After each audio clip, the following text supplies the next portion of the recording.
Paris got 46 hours of sunlight in November. The weather wasn't particularly cold. It was only slightly wetter than usual, but definitely very gray. As for France's political climate, well, the gridlock's enough to make the natives want to hibernate. Emmanuel Macron to name his fourth prime minister of 2024 after a divided parliament ousted the minority government of veteran conservative Michel Barnier. After a surprise call of snap elections, the French president then waited nearly 2 months to name Barnier and try and double down on a core of centrists and conservatives to pass a budget. That didn't work, with the country constitutionally unable to return to the polls to replace that hung parliament till summer. Will Macron try a different tack and offer concessions to the oppositions, even attempt a German-style grand coalition? France is an outlier in Europe. When there's a majority in the legislature, its president has outsized powers with the ability to micromanage day-to-day affairs. Can the French do compromise?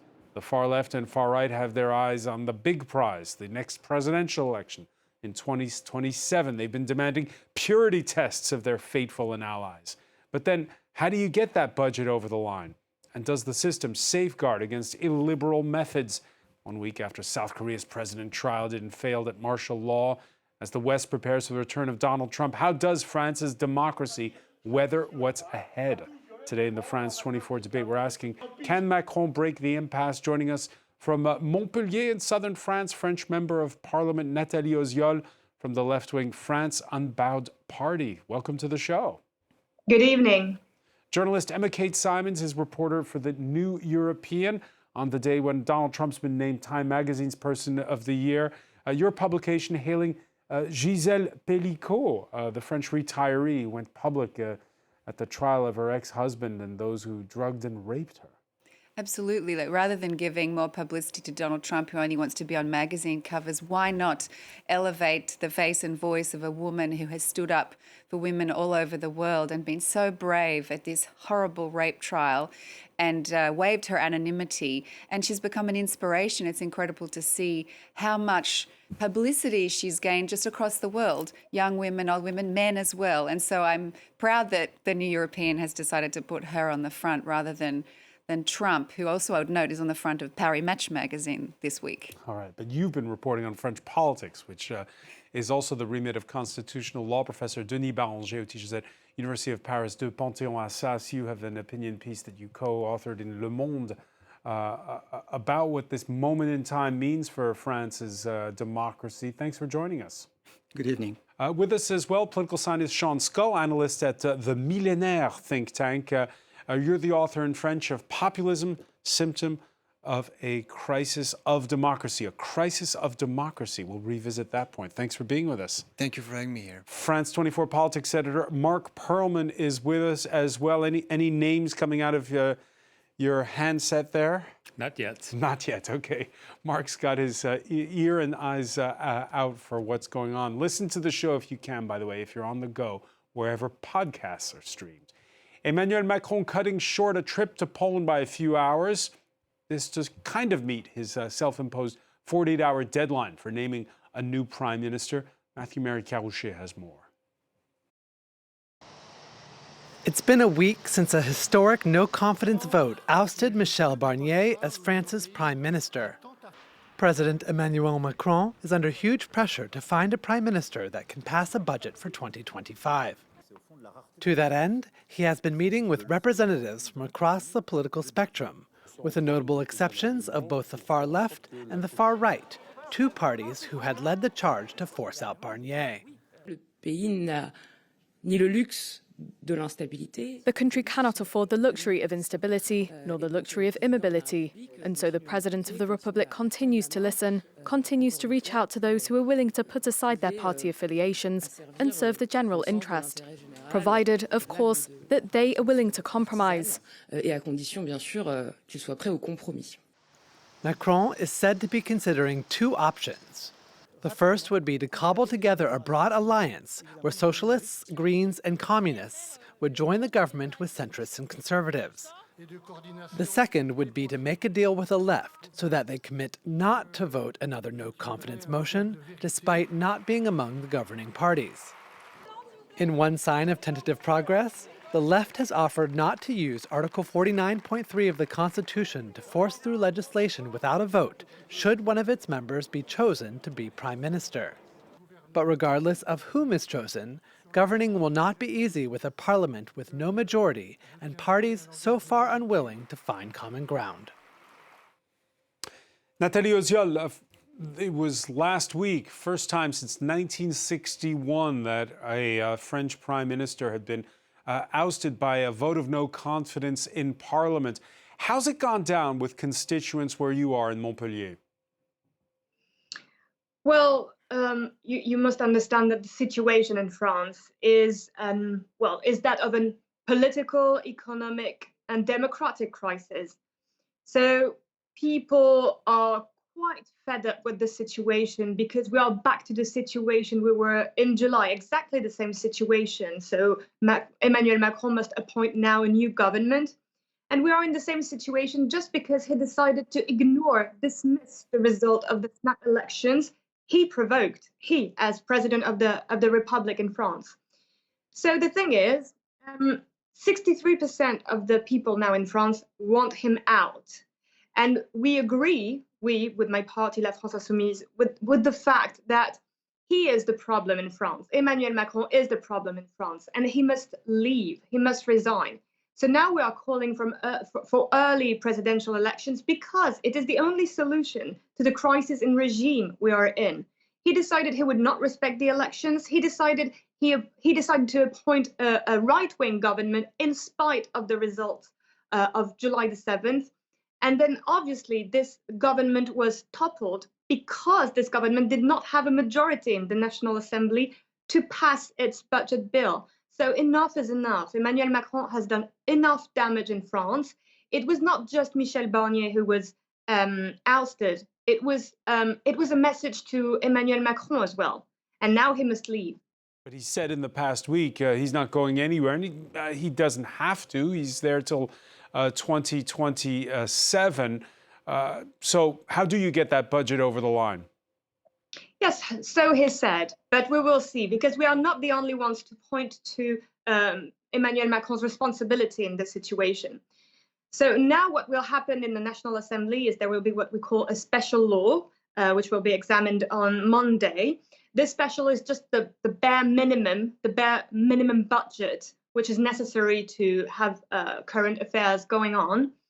But what we did for 3 months, what we have done with the new Popular Front, so the coalition of left-wing parties, is we proposed amendments to the budget bill presented by Michel Barnier, and we had a lot of them adopted and voted in Parliament.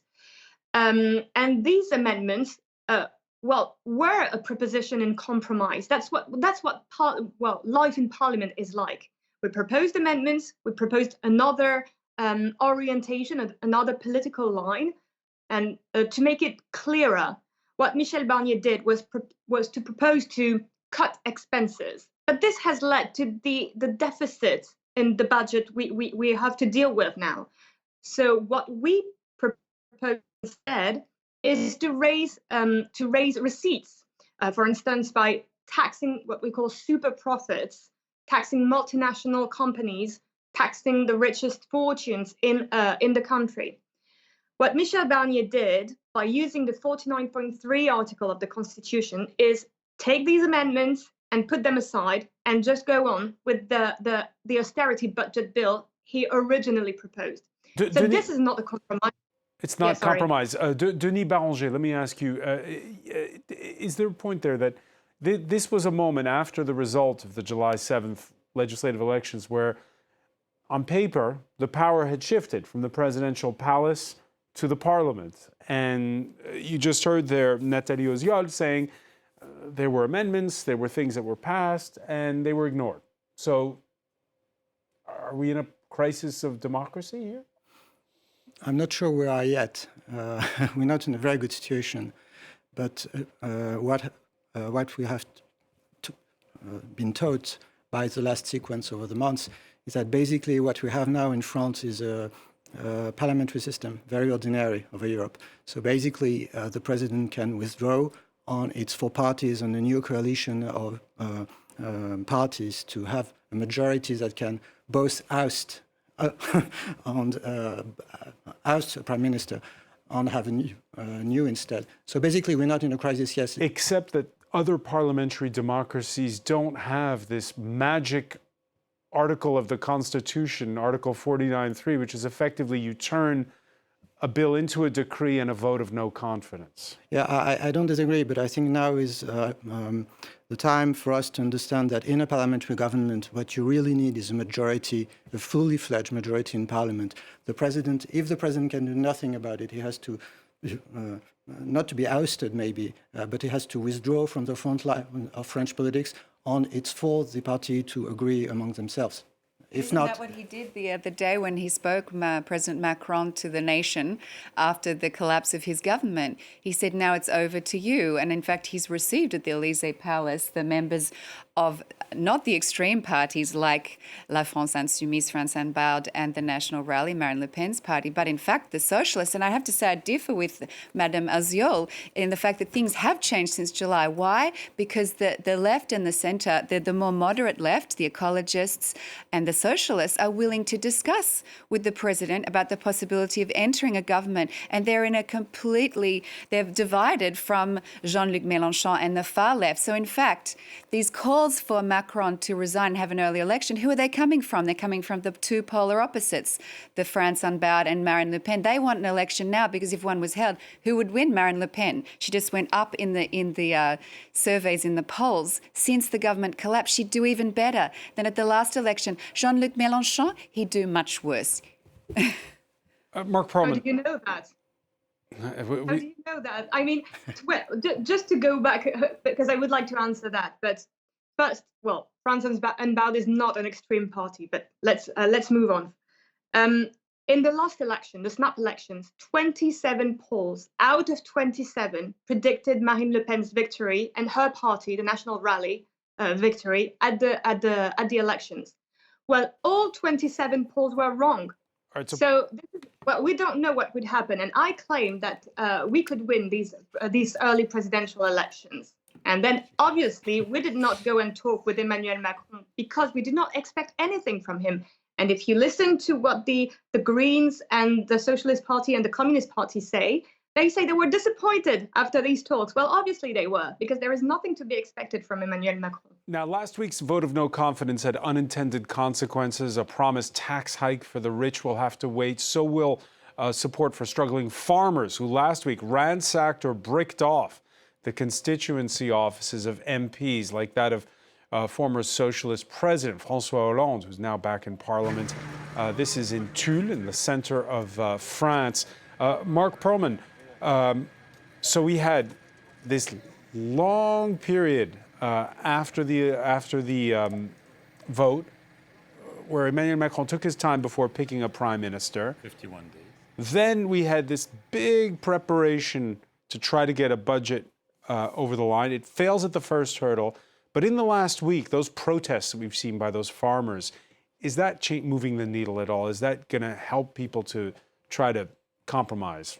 Well, it's not so much the protests, because protests are very common here in France, and I don't think we're seeing a movement as big as we've seen in recent times. However, the pressure is coming from Emmanuel Macron's self-imposed deadline. He said 48 hours to the participants of that meeting. We're getting there. He's on his plane right now, supposedly landing in Paris from a shortened visit to Poland. You don't cut short a visit just to have dinner with your wife, I'm assuming. So let's hope that he does so because he wants to reveal the prime minister. If not, it would be a bit strange and rather impolite towards his Polish guest. But the pressure is coming from Europe, from jittery financial markets, and from public opinion. The public opinion, if you are the polls, they want to have a prime minister. They want to know where they're going, and also the pressure to get a budget.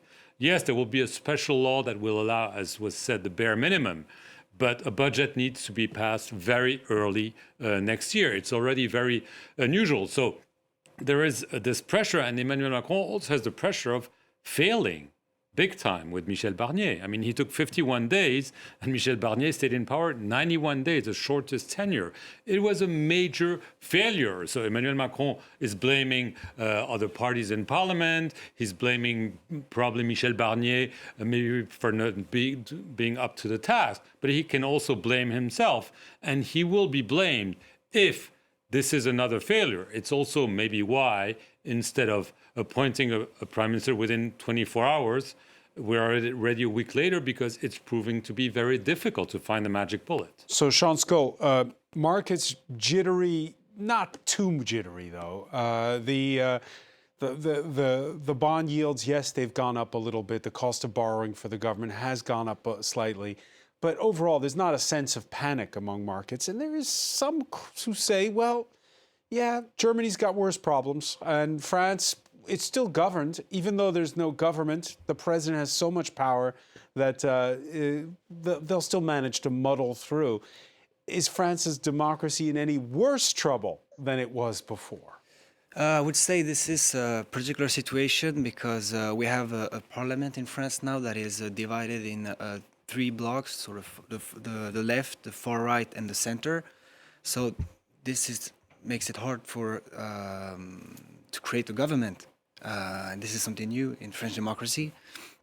But the Fifth Republic's institutions are very well made. So in that sense, that the president is elected by the people, and he's still in charge. So this is gridlock, not a crisis. Yeah, I would say gridlock. And the president, he can still. But the thing is, he now the president is like a British monarch. He's handling foreign affairs, he is handling defense issues, but he without the government, without the majority, he can't form a government. So it's more difficult to rule the country. Yeah, and on that pie chart, there's one fewer member of the National Rally than there was a week ago. That's because of a by-election where the National Rally suffered a surprise loss. And there's again this sense, Denis Barranger, that maybe it's France will always muddle along. This democracy isn't in any worse shape than it was a week ago or 2 months ago or 6 months ago. Yeah, well, we have a strong president, but we don't have a presidential government in the American way. So for some time, the president can muddle through, but he's not an American president. He needs a government. On the current affairs, or caretaker government is not going to stay very long. So we have a parliamentary government. On the top of it, we have a strong president because of conventions of the Constitution. Apart from that, what we really need is a majority coalition in parliament. And your piece is quite scathing. You talk about a presidentialist superego that continues to determine attitudes, a president who's weakened but convinced that he can still stay at the center of the game. But with a good psychoanalyst, you can do away with the superego. With a good constitution, you can do away with a president that has been too strong over time. Why is the president strong? Because people accept that he is. Now that we have a weak president, because Macron now is a weak president, because of the reason you had just said, he has to withdraw from frontline politics.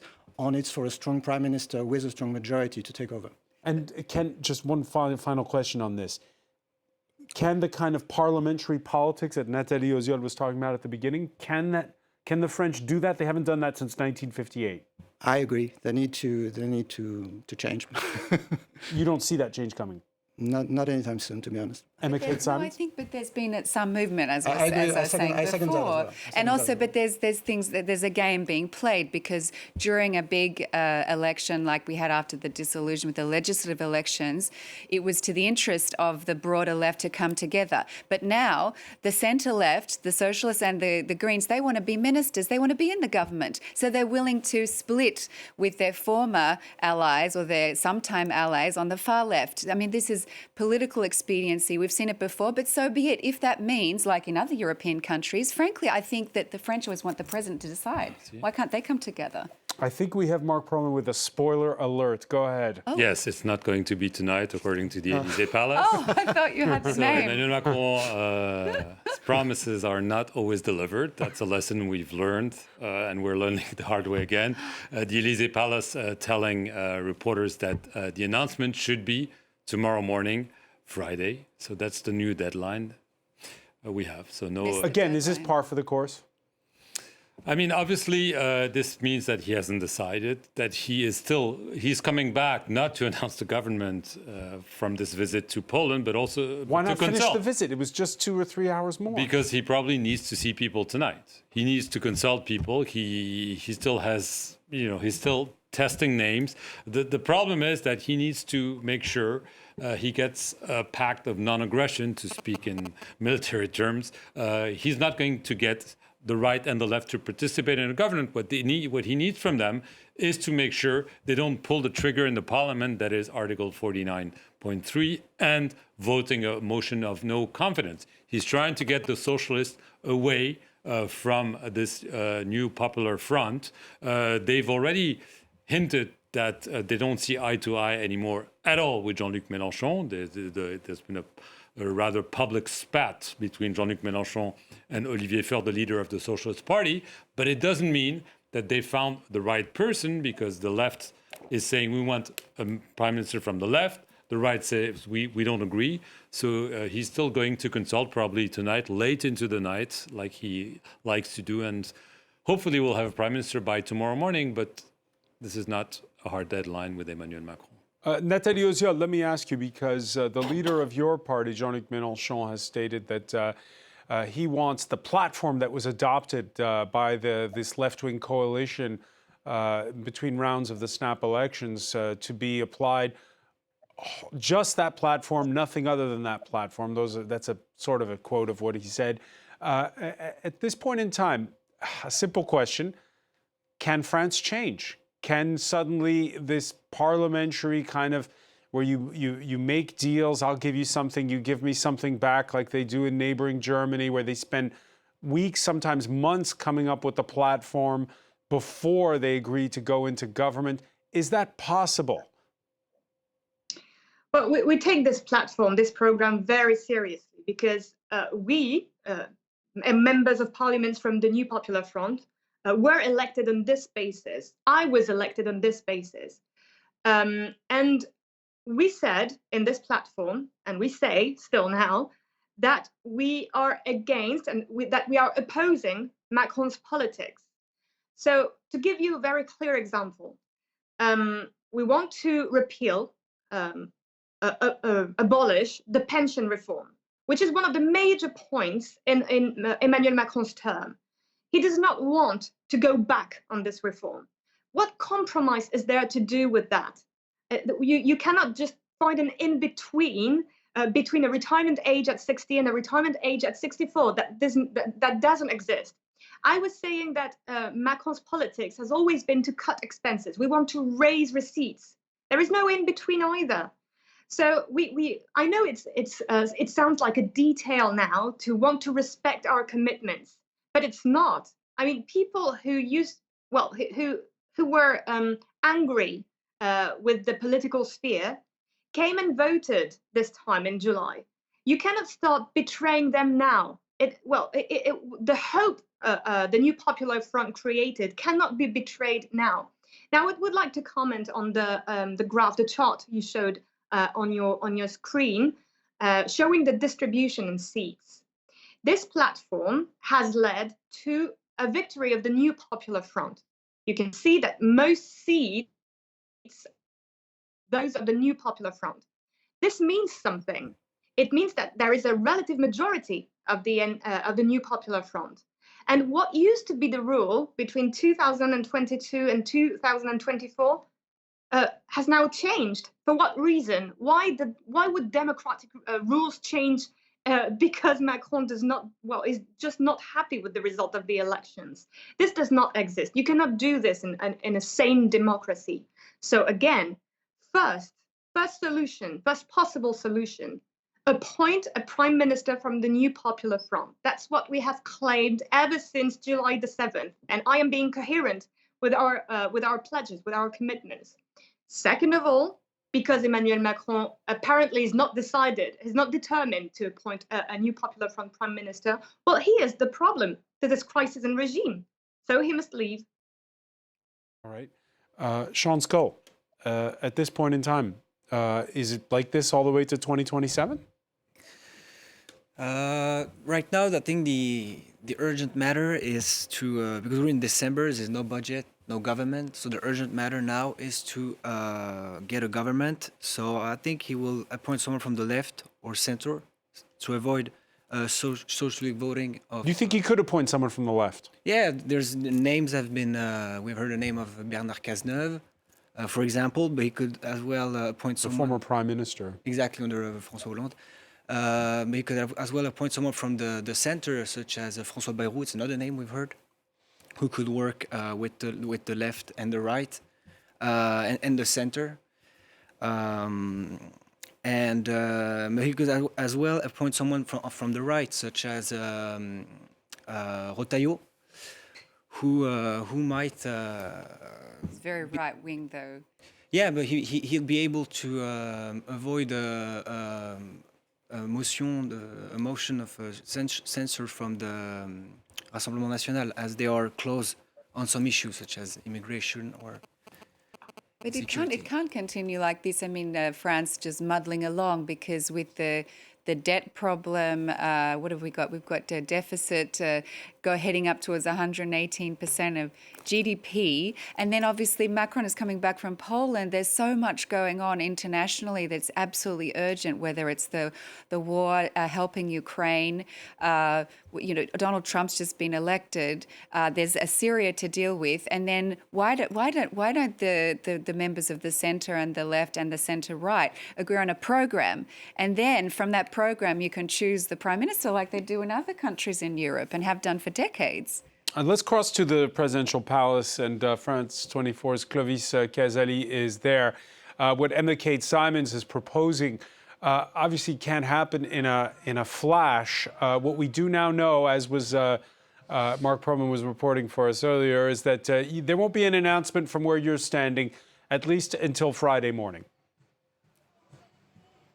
Absolutely. The Élysée Palace has announced that President Macron has landed here on national soil, but the name of the next prime minister will be disclosed tomorrow morning. Those are sources from the Élysée Palace, possibly the sign that President Macron still needs to talk to those involved, talk to the potential prime minister, the next prime minister of France. Still two names that keep coming up. Bernard Cazeneuve, former socialist prime minister under François Hollande, and François Bayrou, centrist figure, close ally of Emmanuel Macron. So, yes, the French leader shortened his trip in Poland. Everybody here thought that it would be so that he would arrive here on national soil, make an announcement through a statement before the 8 o'clock news bulletins here in France. It seems the French president needs a little more time before announcing officially who is France's next prime minister. As you were saying with your guest, the problem remains the same. He needs to find someone who gets some kind of majority at the national parliament, who won't suffer a vote of no confidence, and who can get a budget passed, who can get any kind of bill through. And it's a difficult task indeed, with all of France's political parties setting their own red lines. And then President Macron needs to make a decision, needs to find the suitable candidate, France's next prime minister, to take over from Michel Barnier. Mark Perlman, we showed those angry farmers earlier. What's it going to take for the needle to move, if you're saying that's not what it's going to take? For the farmers, you mean? No, just in general, the French citizens. Right now, Christmas will become New Year and will still be... Well, it seems now that the Élysée Palace has committed that the appointment will be tomorrow morning. So that's the only difference we had, because until then it was just Macron telling other members of a meeting that it would be by tonight. But obviously he's changing his mind all the time. I mean, there's a long list of people who were told by Emmanuel Macron, I will appoint you prime minister tomorrow morning, and end up not getting the call and not getting the nod. And so Emmanuel Macron has a whole night to probably change his mind several times. But clearly he has not decided, because there's no other reason for him to come back to the Élysée Palace, probably convene a meeting or spend his evening on the phone and try to make a decision by tomorrow morning. But the French want a response. I mean, clearly, some are calling, as we just heard, for him to resign. He said he won't do so. There's nothing obliging him to do so. And clearly, he will not do what Jean-Luc Mélenchon and Marine Le Pen want him to do. But he has to show that he can still appoint someone that is really his purview, the presidential purview. He is the only one deciding on the appointment of the prime minister. But this one needs to fly. Could he try to have the same kind of person as Michel Barnier and have a second crack at it? I don't see how this could work. It didn't work once. It was not only because of Michel Barnier, but it was more about the parliamentary situation. Well, as Emma Kate said, what has changed is really the socialists have started to move. And why? Because they feel that they disagree more and more with France unbowed, and they're maybe seeing that they don't want early elections again because they're not polling well. So they might decide that, okay, even if we don't totally agree, let's try to see if we can work together and maybe get some concessions from Emmanuel Macron. They need concessions. They need at least the pension reform to be suspended or amended. And if they get this, they could at least support the government. Denis Barranger. Frankly, I mean, tonight is a test of whether France will and can become a mature parliamentary democracy. And in a mature parliamentary democracy, it's not for the president to be a magician that comes up with a name. It's for parties to build a coalition and come up with the name of a prime minister. End of story. And you heard earlier Nathalie Oziol saying the largest bloc coming out of the elections was the left, so why not give us a chance? This is not a horse race. It's the building of a majority in parliament. Because it was shy of a majority. Then again, it's not a horse race. You have to build a majority in parliament. Short of that, nobody can be prime minister. And the president cannot come up like a magician with... So whatever is announced Friday morning is doomed to fail because there won't be a... Look at it won't come from parliament. Look at the conversation we've had today. We've been speaking about the president. We should speak about parties, Yes, about platforms, about concessions, on bargains, and about building coalitions. Short of that, we'll be in trouble for some time. Yes, and the left has vetoed so many of the left-wing candidates who were put forward in the previous round for the Prime Minister after the July elections, such as Bernard Cazeneuve. He was hissed and booed by left-wing colleagues at a meeting, people from the France Unbowed. So I think if Macron is clever and appoints a centre-left Prime Minister who will really put the left in a hot spot, are they really going to reject a candidate from the left just because Jean-Luc Mélenchon and the people in La France Insoumise rejected someone from the centre-left? I mean, it's over to them, isn't it, really? All right, the cover of Time magazine, a reminder of changing political winds as December becomes January. Donald Trump, who's yet to return to the White House, but he already... has allies preparing for the sequel, what with Emmanuel Macron last Saturday inviting the U.S. president-elect to the reopening of Notre Dame. And you saw that bro shake that took place. Let me ask you, Sean Scull, when you think of Western liberal democracy, as it's existed since World War II, when you see that bro shake, is it the same as it's always been, or are we entering uncharted territory? Oh, we're entering the era we had during Trump's first term.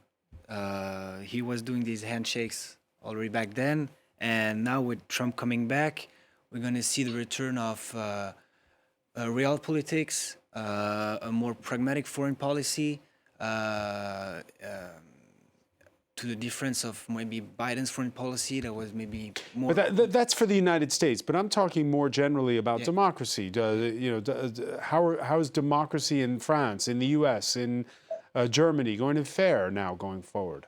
But it's we could say it's in crisis. We see it today. I mean, today we are in a crisis in the democracy. Why? Because in France we don't have any government, for example, right now.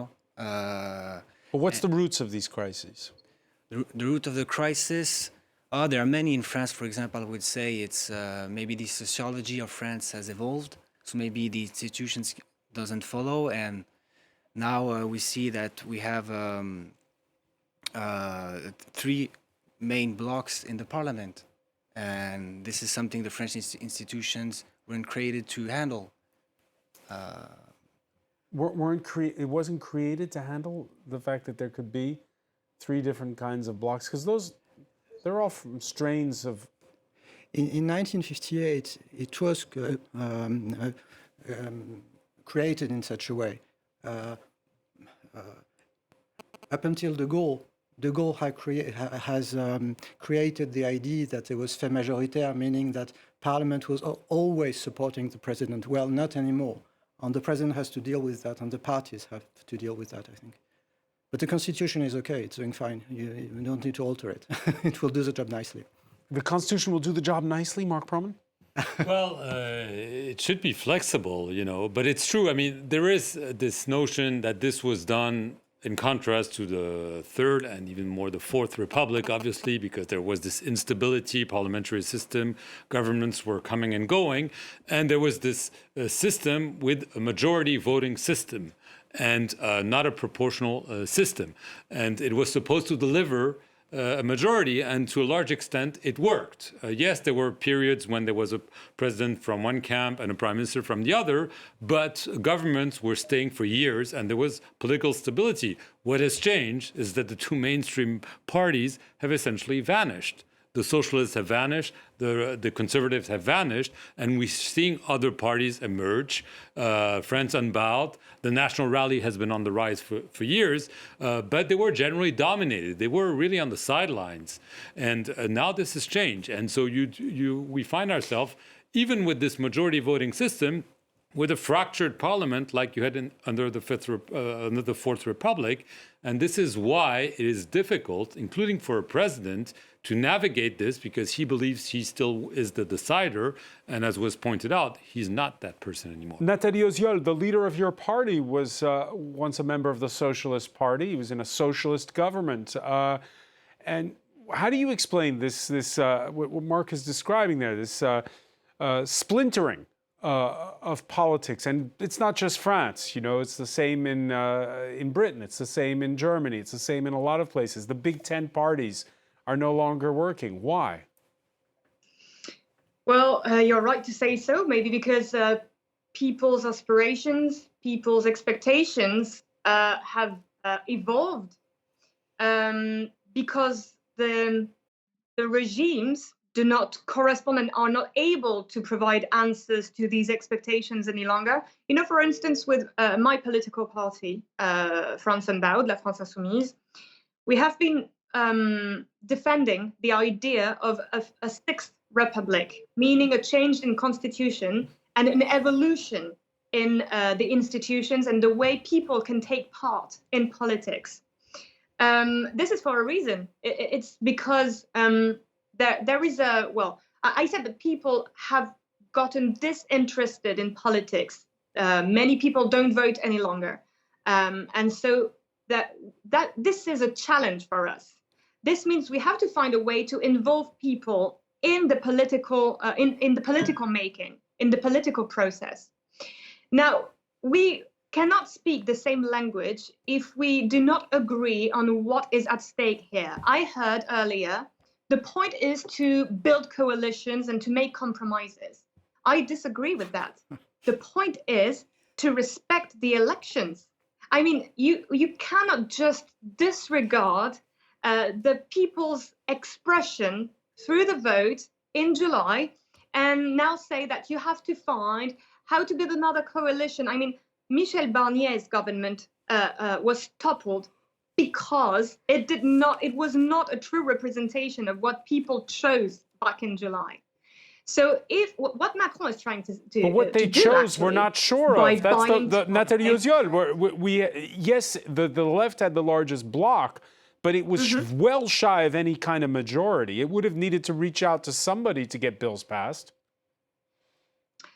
Well, what about Michel Barnier? He was supposed to be the solution with this coalition between Macron's political groups and the right, and it failed. And actually, their alliance could not work from the beginning. So I don't believe in such strategies. They are doomed to fail. But the only goal is to respect the voice of the people. This is why, in my opinion, the only solution can be a democratic solution. Right. So there is no problem in calling for early presidential elections. In the first round, it means calling for people to vote again. What is the problem with that? One of the, and you heard Mark Perlman allude to it a moment ago, Emma Kate Simons, one of the proposals, and Michel Barnier said it was on his agenda, Emmanuel Macron said it was on his agenda back in 2017, that is proportional representation in votes for parliament instead of this two-round system, which turns every election for parliament into a mini presidential election. Sure, I mean, that could help, but that's the kind of reform that can take years to actually get the support for and implement. So right now, France is in a crisis, as you said. It's an existential democratic crisis striking France, the United States, the United Kingdom, across the world. We've got extremism rising and polarization.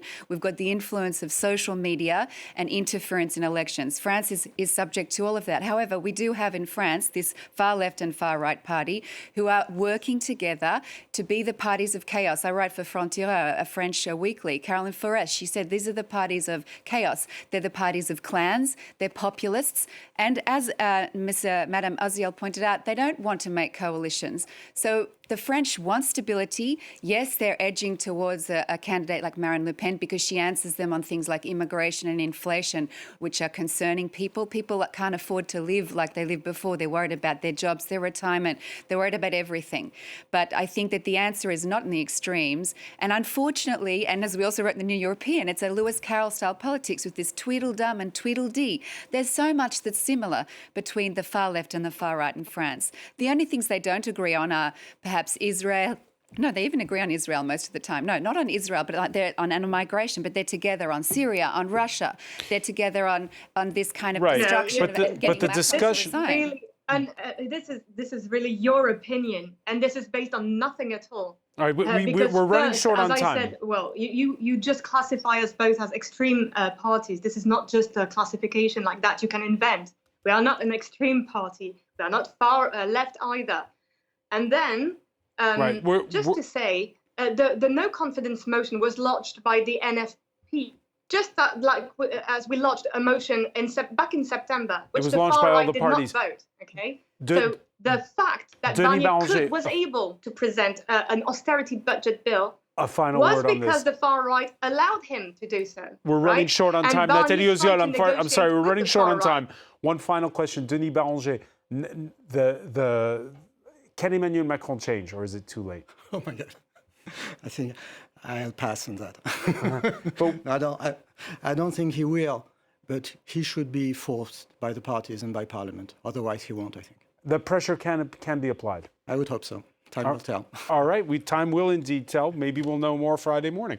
I want to thank you, Denis Barranger. I want to thank as well Emma Kate Simons, Sean Scull, Mark Perlman. I want to thank as well Nathalie Oziol for joining us from Montpellier. Thank you for being with us here in the France 24 debate.